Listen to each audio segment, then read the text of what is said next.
cannons and tear gas and SWAT teams. Look at this.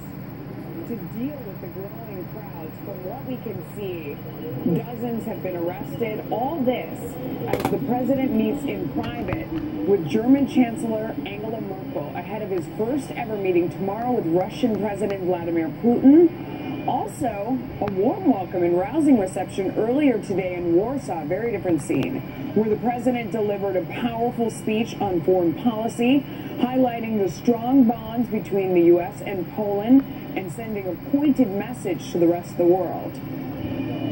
Our two countries share a special bond forged by unique histories and national characters. It's a fellowship that exists only among people who have fought and bled and died for freedom. I am here today not just to visit an old ally, but to hold it up as an example for others who seek freedom and who wish to summon the courage and the will to defend our civilization. Wow, you can see the fighting there on the left side of your screen. I think we saw some tear gas there a moment ago. Chief White House correspondent John Roberts is live in Hamburg, Germany. John, the president had something to say about Russia. Yeah, good afternoon to you. Good evening, actually, from Hamburg, where we are now just touching 8 o'clock, and the protests are growing. You know, these are the typical protests that you see around these economic summits, nothing really to do with President Trump's presence here. I remember being at a G8 summit in Genoa, Italy, back in 2001, and they were pelting the police with rocks and bottles, setting cars on fire. So this is the typical sort of thing you see around these economic summits, and particularly when they come here to Europe, because the protesters are particularly organized and they're particularly aggressive when it comes to getting their point across. Big change here, though, from the way it was earlier today with the president in Warsaw at Krasinski Square, which is decided the memorial to the 1944 Warsaw Uprising.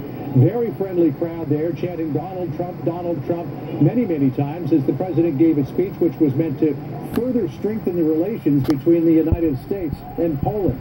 And then departing from Warsaw aboard Air Force One, touching down here in Hamburg, Germany. His first stop was over to talk with the German Chancellor, Angela Merkel. The two have met a number of times. The relationship has been quite icy between the two of them, particularly given the comments that Merkel made last week about climate change, saying that you can't wait around for the last skeptic to finally come on board before you do something about it. But the environment, the atmosphere between the two leaders seemed cordial at the very least, and perhaps they're deepening their relationship as we speak. The big thing tomorrow, though, in addition to the G20 summit, is going to be the bilateral meeting between President Trump and President Putin.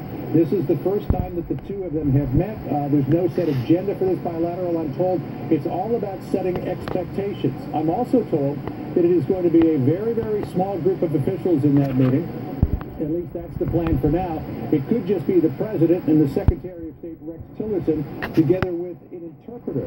The president, meantime, is getting some criticism for something that he said earlier today at a press conference in Warsaw when he was asked whether he believed that it was Russia and Russia alone that tried to influence the U.S. election. Listen to his response here.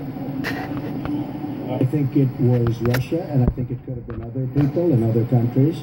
Could have been a lot of people interfered. I think it could very well have been Russia, but I think it could well have been other countries, and I won't be specific, but I think a lot of people interfered.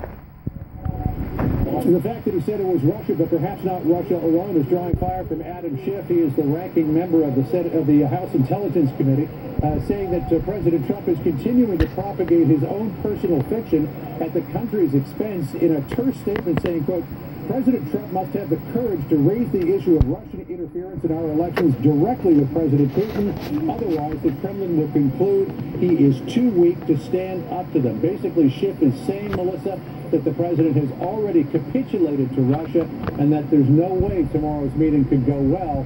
The White House, though, would beg to differ. Melissa? And just telling people what they're watching here on the screen, I mean, this insane scene that we're seeing here, this is fairly standard for these meetings.